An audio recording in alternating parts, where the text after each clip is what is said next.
You're listening to the Electronic Media Collective Podcast Network. Yeah, it's a mouthful.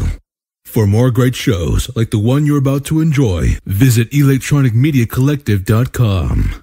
And now, our feature presentation.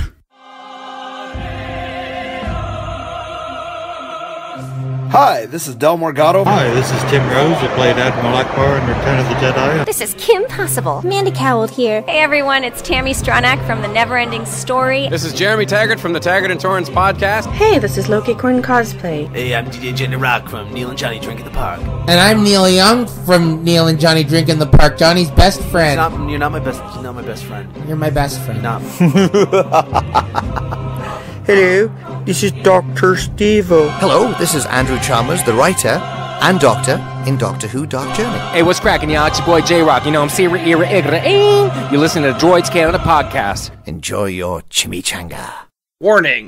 Listener discretion is advised. That means there's a lot of fucking swearing. Hello. All right, Droids Canada Con Stranger here, Niagara Falls Comic Con. I'm here with Sean Gunn. Marvel Cinematic Universe, Guardians of the Galaxy. I have to get to one thing. I have had discussions about this. The text message sent. The very last I am Groot. Ah, yes. Well, what is it that you want to know exactly? I can tell you this.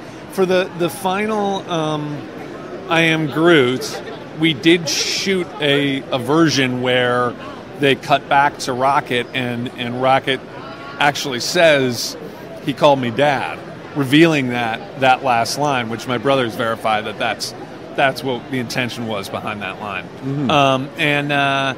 And they chose not to leave that in the movie, I think for pretty good reasons. I think that for one thing, you just never know with pacing how it works to move into a moment like that before something else. Mm-hmm. Also, it's pretty dark. Like, it's pretty sad. I think it's almost more interesting in a way to kind of leave it out there as a sort of known unknown, or however you want to do it. But well, with the movie, you have the scene, the Mr. Stark, I don't feel good. Mm-hmm. And then the waterworks happen. And then it seems like, wait a second, hold my beer. Because the two was Groot and Spider-Man were the ones that everyone's like, oh my God, I can't believe it. So, I know, and also I think most importantly, I think that it doesn't quite make sense that even if Groot said that Rocket would repeat it out loud. It just doesn't quite make sense. I think he would more something that would kind of keep into himself and then kind of motivate. But either way, it's certainly super sad. I mean, it's a very, very sad moment, I think. Oh, for sure. So, when are you going to be starting to film the next? Well, okay, so I know you can't say anything about it. Well, I can tell you this. I can tell you that we finished shooting Avengers 4, mm-hmm. And they're sort of waist deep in post-production and visual effects on that movie. And then as far as Guardians 3 goes, I can't really say anything. I mean, I know that we're gonna. I know that we'll probably start shooting in January.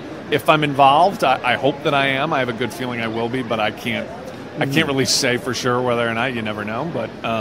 But if I am, I know that production starts in January. So. Now, do you think with Guardians 3 you're going to be doing the both characters as well? Yeah, I would hope so. You have the arrow now. I would hope so. I would hope that that Kraglin makes an appearance, and I certainly want to finish the run as Rocket if I can. I no matter how many more movies Rocket does in the Marvel Universe, I would probably have to retire him after the next one because of just it's hard on me physically. I'm getting older, man. Excellent. Yeah. So then, going back, was Gilmore Girls the start, or was there before, or was that the first kind of major? Yeah, I mean, I think Gilmore Girls sort of launched my career. But I'd been wanting to act since I was young and had been doing it my whole life, more or less. Mm-hmm. Went to school for it, went to acting school in Chicago, and really kind of worked my way up very gradually. Commercials, co-stars on TV shows, larger roles on TV shows, and then I got Gilmore Girls, which is the first thing that really stuck. Yeah, it is a slow build, but then the Marvel Cinematic Universe is absolutely huge. So I do want to thank you so much for your time here at Niagara Falls Comic Con, and have yourself a great day. We have Sean Gunn. Thank you, Sean. Sure thing, man. His eardrums were scientifically altered for world peace. His ears are more finely tuned than yours or mine. He can listen to a podcast from a mile away. He is the most dedicated podcast fan in the world. I do not always listen to podcasts, but when I do, I prefer the Tangent Bomb Network. Keep listening, my friends.